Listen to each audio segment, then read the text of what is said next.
చీకటిని తరిమికొట్టిన జ్ఞాని Thomas Alva Edison. రూపకం రచన డాక్టర్ సివి సర్వేశ్వర శర్మ. నిర్వహణ శ్రీ బేతా రామసూర్య ప్రకాశరావు.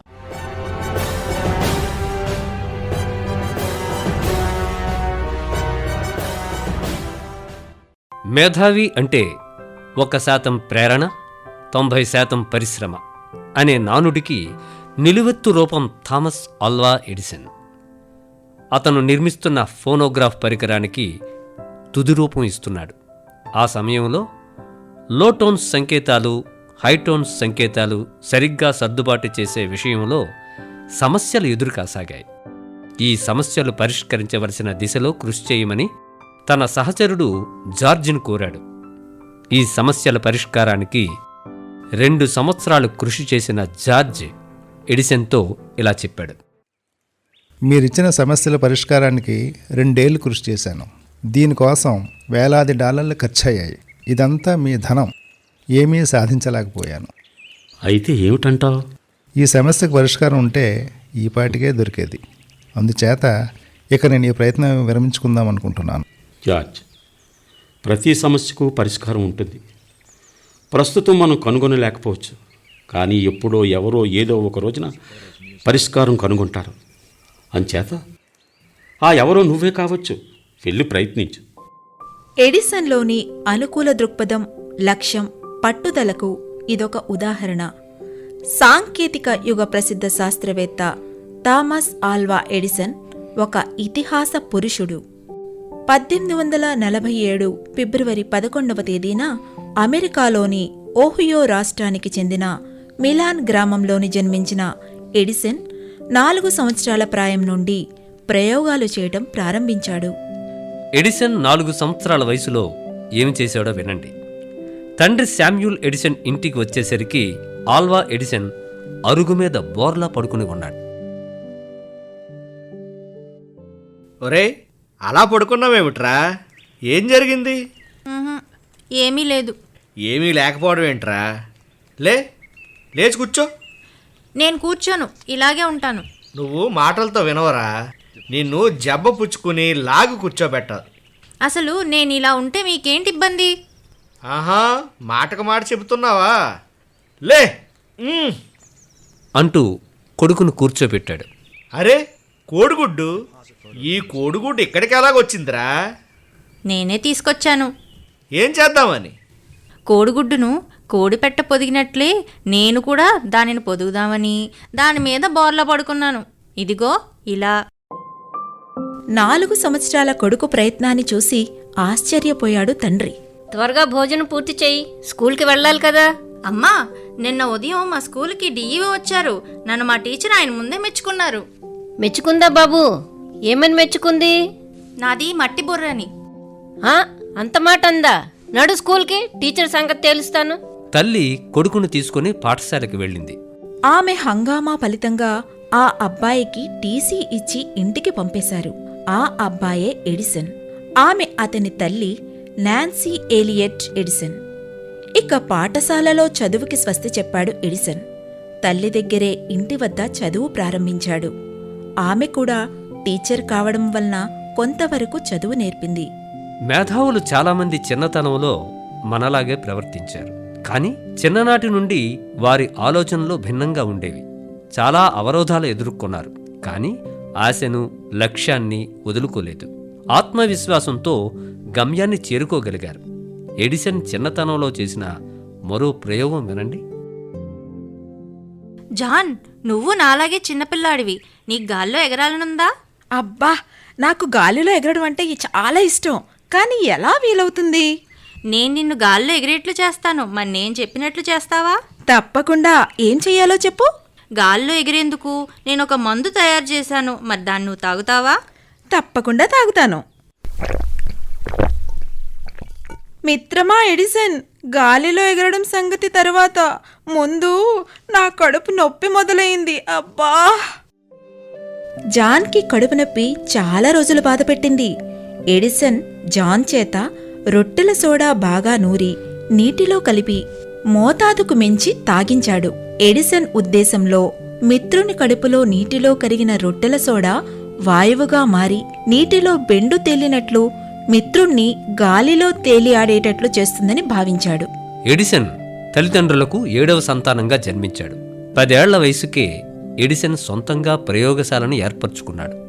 ఆర్థికంగా నిలదొక్కుకోవడం కోసం రైళ్లలో న్యూస్ పేపర్లు, స్వీట్లు అమ్మేవాడు. 1861లో సివిల్ వార్ ప్రబలినప్పుడు ఎడిసన్ గ్రాండ్ ట్రంక్ హెరాల్డ్ అనే ఒక వార్తాపత్రికను ప్రచురించి ఆనాటి ప్రజలకు అందుబాటులో ఉంచాడు. అప్పుడు అతని వయస్సు కేవలం 14 సంవత్సరాలు మాత్రమే. ఎడిసన్కు 15 సంవత్సరాల వయస్సు. ఏ పని చెయ్యాలో తెలియక ఒకరోజు మౌంట్ క్లైమెన్స్ రైల్వే స్టేషన్ ప్లాట్ఫాంపై తిరుగుతున్నాడు. రైలు పట్టాలపై ఆడుకుంటున్న 4 సంవత్సరాల బాలికను చూశాడు. రైలు కూత కూస్తూ దగ్గరకు వచ్చేసింది.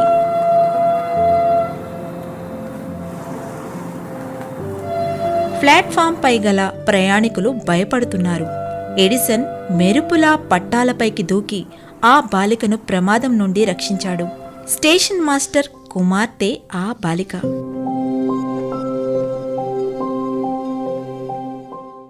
ఎడిసన్, నీవు చేసిన సాహసకృత్యం ఊహకందని అద్భుతం. నిన్ను ఏ విధంగా సత్కరించినా నా రుణం తీరదు.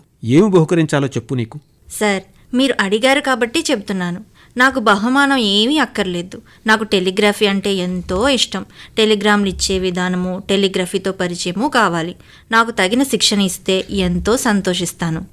నీలోని శ్రద్ధ చూస్తే నాకు చాలా ఆనందం అనిపించింది. తప్పక నేర్పుతాను నీకు. ఇది సాంకేతిక విజ్ఞానం. రేపు ఉదయం 10 గంటలకు మొదలు పెడదాం. రోజు 4 గంటలు నా దగ్గర నేర్చుకుందువు గాని. సార్, మీరు అంగీకరించినందుకు నాకు ఎంతో సంతోషంగా ఉంది. మీరు చెప్పినట్లు మీ శిష్యరికంలో టెలిగ్రఫీ నేర్చుకుంటాను. ఎడిసన్, నువ్వు చాలా త్వరగా ఈ టెలిగ్రఫీ గురించి బాగా నేర్చేసుకున్నావు. ఇప్పుడు ఏం చేయదలిచావు మరి? సార్, నేను ఇప్పటికే మా ఇంటి నుండి నా స్నేహితుని ఇంటికి టెలిగ్రఫీ లైను ఏర్పరిచి సంకేతాలు పంపుకునే ఏర్పాటు చేశాను. నువ్వు చాలా గొప్ప పని చేశావు ఎడిసన్. నాకు టెలిగ్రాములు పంపటమే వచ్చు. అదే నీకు నేర్పాను. మరి నీ పరిశీలనా శక్తి, సృజనాత్మకత అమోఘం.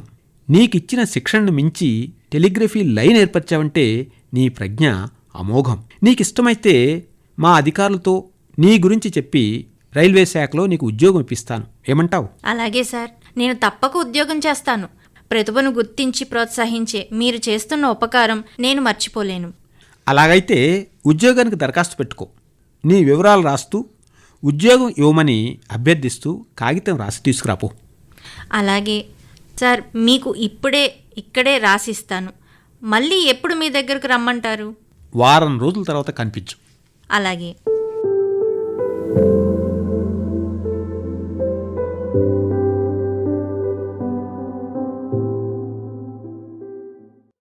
ఎడిసన్, రైల్వే అధికారులు నా సిఫార్సును అంగీకరించి నీకు ఉద్యోగం ఇచ్చారు. ఇదిగో ఆర్డర్. సార్, మీ సిఫార్సు వల్లే నాకు ఈ ఉద్యోగం వచ్చింది. నిజమే. నీలోని ప్రతిభా విశేషాలు నన్ను ఎంతగానో ఆకర్షించాయి. 16 ఏళ్ల వయసులోనే ఉద్యోగం రావటం అంత సులువైన విషయం కాదు. సార్, నా శక్తి వంచన లేకుండా శ్రమించి ఉద్యోగ బాధ్యతలు నెరవేరుస్తాను. నీ ఉద్యోగం ఏమిటో తెలుసు కదా? స్టాట్ఫర్డ్ జంక్షన్ రైల్వే స్టేషన్లో రాత్రిపూట టెలిగ్రాములు పంపటం. అది సులువైన పని, కష్టమే ఉండదు. రాత్రిపూట ఉద్యోగం చేసేవారి విధి నిర్వహణలో ముఖ్యమైనది ఏంటో తెలుసా? పక్క స్టేషన్లో ఉన్నటువంటి అధికారికి గంటకు తాను మెళుకుగా ఉన్నట్లు తెలియజేసేందుకు ఒక సంకేతం పంపాలి. ఓ, నేను ఆ విధంగా తప్పక పంపుతాను.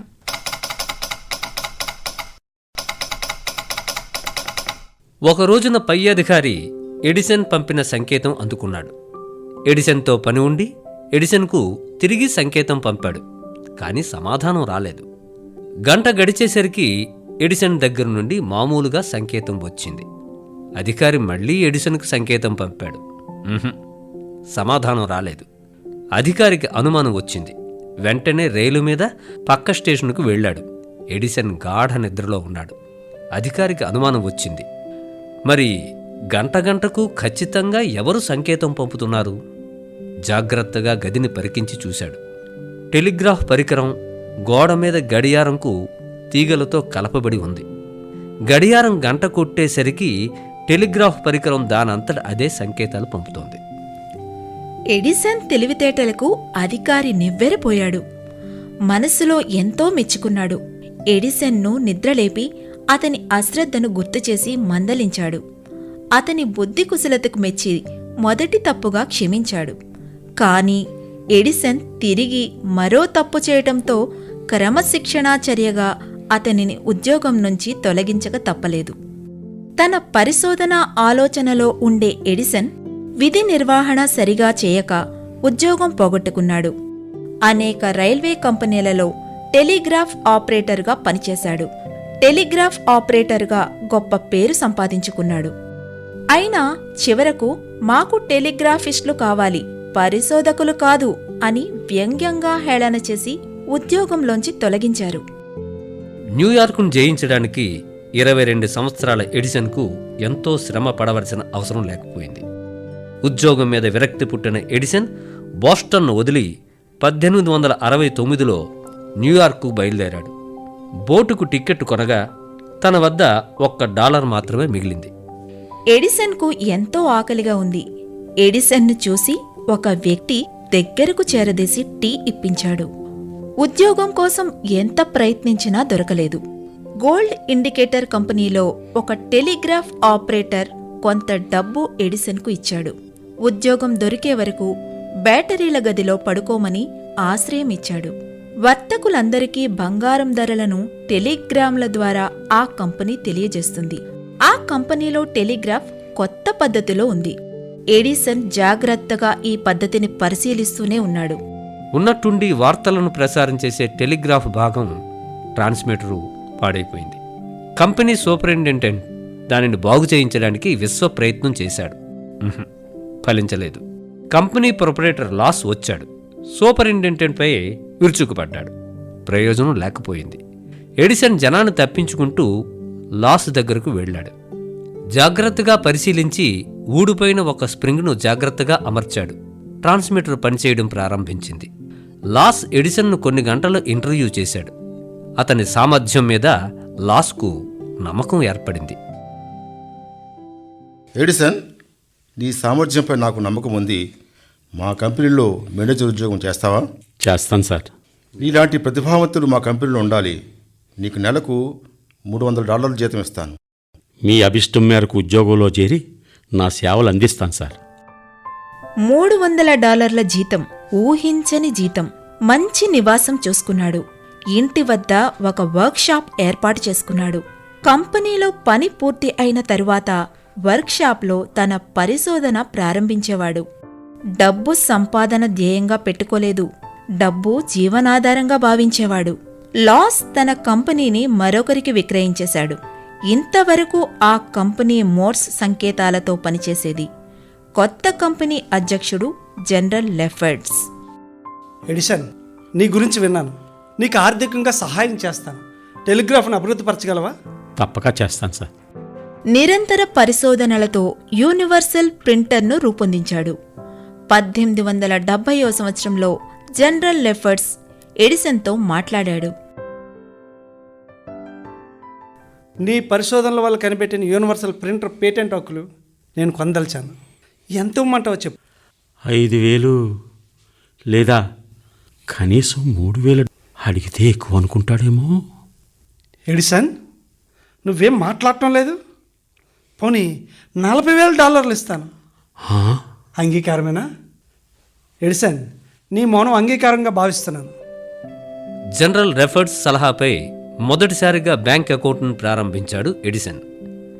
తండ్రి శామ్యూల్ ఎడిసన్ తన కొడుకు సమాజంలో బాగా ఎదిగిపోతున్న సందర్భంలో చూడడానికి మ్యూనిచ్ వచ్చాడు. ఎడిసన్, నీ పరిశోధనలకు అనువైన ప్రాంతం నేను చూశాను. అది న్యూయార్కుకు 25 మైళ్ళ దూరంలో ఉన్న పెన్సిల్వేనియా రైలు మార్గం దగ్గర ఉంది. ఇది న్యూజెర్సీలోని విశాలమైన ప్రదేశం కూడా. దీనిని మెన్లో పార్క్ అంటారు. నీ పరిశోధనలకు అనుకూలంగా ఉంటుంది. ఎడిసన్ మెన్లో పార్క్లో అతిపెద్ద పరిశోధనాశాలను నిర్మించాడు. దగ్గరలోనే ఇల్లు కట్టుకున్నాడు. 1877-78 సంవత్సరంలో ఎడిసన్ విజ్ఞానపరమైన సంచారం చేశాడు. పెన్సిల్వేనియా విశ్వవిద్యాలయానికి చెందిన ప్రొఫెసర్ భాస్కర్ సూర్యగ్రహణం పరిశీలించటానికి రావలసినదిగా ఎడిసన్ను ఆహ్వానించాడు. ఉష్ణరాశిని కనుగొనేందుకు తాను రూపొందించిన విద్యుత్తో పనిచేసే టాసిమీటర్ పనితీరును పరిశీలించటానికి ఇది ఒక గొప్ప అవకాశంగా భావించాడు. అతడు రూపొందించిన టాసిమీటర్ అద్భుతంగా పనిచేసింది. ప్రొఫెసర్ భాస్కర్ ఎడిసన్ను ఆన్సోనియా, కొనెక్టికట్ తీసుకువెళ్లాడు. లోహపు పదార్థాల పారిశ్రామికవేత్త విలియం వేలెస్ డైనమో సహాయంతో ఏర్పరిచిన విద్యుత్ చాలక దీపం చూశాడు. ఈ దీపాన్ని చూసిన ఎడిసన్కు ఒక బ్రహ్మాండమైన ఆలోచన వచ్చింది. ఎడిసన్ బార్కర్తో ఇలా అన్నాడు: బార్కర్, వేలస్ ఏర్పరిచిన విద్యుత్ చాలక దీపం కన్నా బాగా వెలుతురునిచ్చే పరికరం నేను రూపొందించగలను. చూడు ఎడిసన్, ఊహలు వేరు, యథార్థాలు వేరుగా ఉంటాయి. ఊహలను నిజ రూపంలోకి తీసుకురావడమే నా ప్రయోగాలు. మంచిది. అటువంటి రోజు కోసం ఎదురు చూద్దాం. నేను విద్యుత్ దీపం తయారు చేస్తాను. మీరు ఆ పని చేస్తున్నారంటే గ్యాస్ దీపాల కంపెనీ యజమానులు, వాటాదారులు మిమ్మల్ని వ్యతిరేకిస్తారు. పైగా బాహాటంగా విమర్శిస్తారు. ఏమని విమర్శిస్తారు? ఎడిసన్ గొప్పలు చెప్పుకుంటాడు, పగటి కలలు కంటాడు, అసంభవాలు సంభవింపజేస్తానంటాడు. ఇలా ఎవరికి తోచిన విధంగా వారు విమర్శిస్తారు. నేను పత్రికల వారికి ఇప్పటికే నా అభిప్రాయాలు తెలియపరిచాను. 1-2 రోజుల్లో పత్రికలు వాటిని ప్రచురిస్తాయి. ఏమి తెలియజేశారు? ఏదో ఒక రోజున ఆవిరి శక్తిని విద్యుత్ శక్తిగా మార్చే పద్ధతిని కనుగొంటాం. పెద్ద పెద్ద నగరాల్లో కేవలం కొన్ని విద్యుత్ కేంద్రాలను నెలకొల్పబడి నగరాల్లో ఫ్యాక్టరీలు పనిచేయటానికి, ఇళ్లల్లో దీపాలు వెలగడానికి కావలసిన విద్యుత్తును సరఫరా చేస్తాయి. చిన్న మీట సహాయంతో ప్రతి ఇంటిలోనూ లైట్లు వెలుగుతాయి. లైట్లు వెలువరిచే కాంతి చాలా తెల్లగా ఉండి నిశ్చలత కలిగి ఉంటుంది. పొగ ఏర్పడదు. ఎంతో ఆరోగ్యకరమైన దీపంగా ఏర్పడుతుంది. డైనమో వెలువరిచే విద్యుత్ ఒక దీపానికి ఉపయోగిస్తే విద్యుత్తు వృధా అయిపోతుంది. ఎక్కువ దీపాలు వెలిగించడానికి ఈ విద్యుత్తును వాడాలి. బాగుంది ఎడిసన్, మీ ఆలోచనలు అద్భుతం. కార్యరూపంలోకి రావాలని నేను కోరుకుంటున్నాను. ఈ విద్యుత్ దీప నిర్మాణంలో ఎడిసన్, అతనితో పనిచేసిన సుమారు 40 మంది పరిశోధకులు తమ ఆశయ సిద్ధికి జరిపిన పరిశోధన వైజ్ఞానిక పరిశోధనా చరిత్రలో అపూర్వం, అద్వితీయం. పరిశోధన నిరంతరం జరిగింది. రిలే పద్ధతిలో పరిశోధకులు విశ్రాంతి తీసుకునేవారు. కేవలం 6 గంటలు మాత్రమే విశ్రాంతి. ఎడిసన్ మాత్రం మధ్య మధ్య తన కుర్చీలో చిన్న కునుకు తీసి మళ్లీ పరిశోధనలో కలిసి అందులోనే జీవించాడు. 1880వ సంవత్సరం నూతన సంవత్సర ప్రవేశ సందర్భంగా రైల్వే స్టేషన్ నుండి మెన్లో పార్క్లోని ప్రయోగశాల వరకు 100 కొలది విద్యుత్ దీపాలను రోడ్డు పొడవునా వెలిగించారు.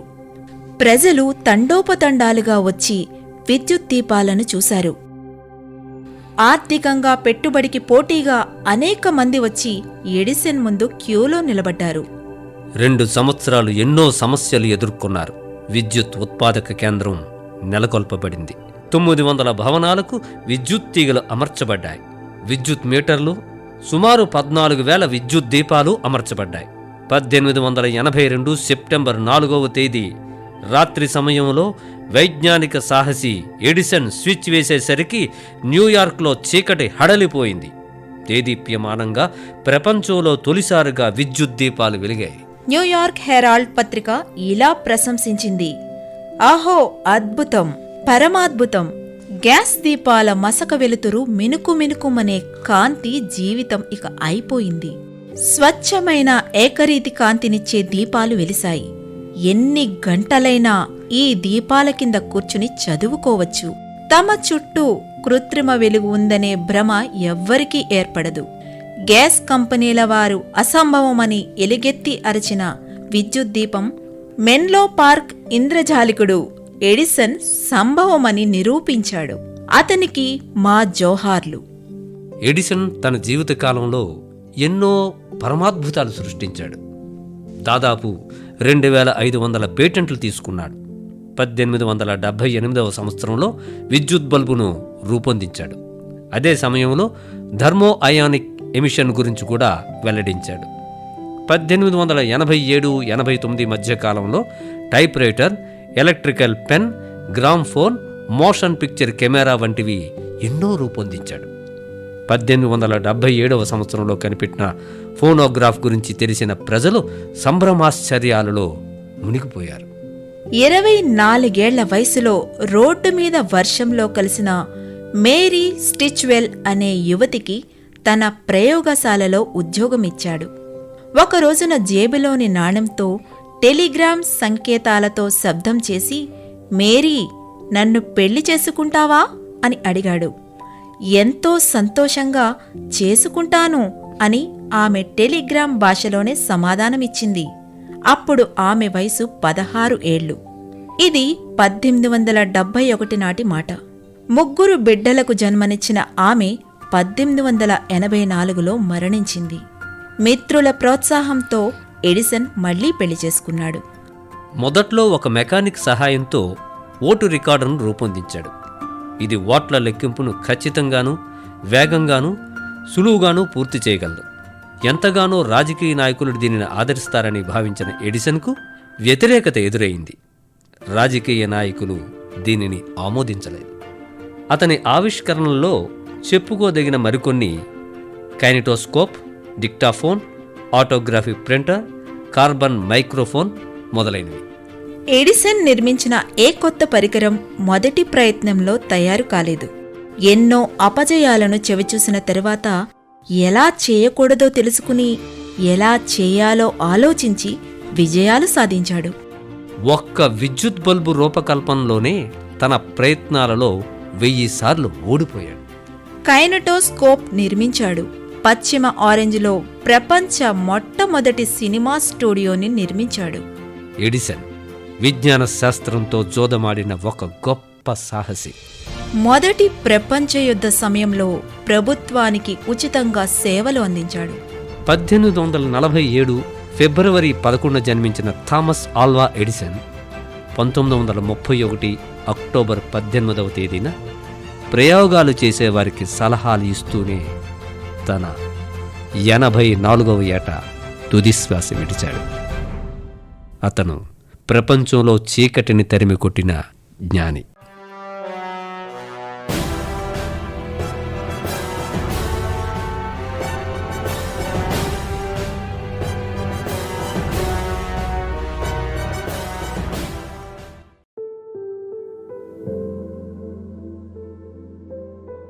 మీరింతవరకు చీకటిని తరిమికొట్టిన జ్ఞాని థామస్ ఆల్వా ఎడిసన్ రూపకం విన్నారు. రచన డాక్టర్ సివి సర్వేశ్వర శర్మ, నిర్వహణ శ్రీ బేతా రామసూర్యప్రకాశరావు. ఇందులో ఎడిసన్ శ్రీ ఈటి రాంబాబు, తండ్రి శ్రీ తేతలి దిలీప్ కుమార్ రెడ్డి, తల్లి Shrimati CH Kamalarani, station master Shri N Sudhakar Reddy, John Shrimati T Swathi, చిన్నప్పటి Edison A Hemalatha, Lefferts Shri M Chandar Rao, Barker Shri Korukonda Seshagiri Rao, లాస్ శ్రీ జిఆర్ఆర్ఎస్వి ప్రసాద్, ఇంకా శ్రీ ఎస్ గంగాధర్ బాబు, బిఆర్ కిరణ్ కుమార్ పాల్గొన్నారు. వ్యాఖ్యానం శ్రీ బేతా రామసూర్యప్రకాశరావు, శ్రీమతి స్వాతి తిరుమల శెట్టి.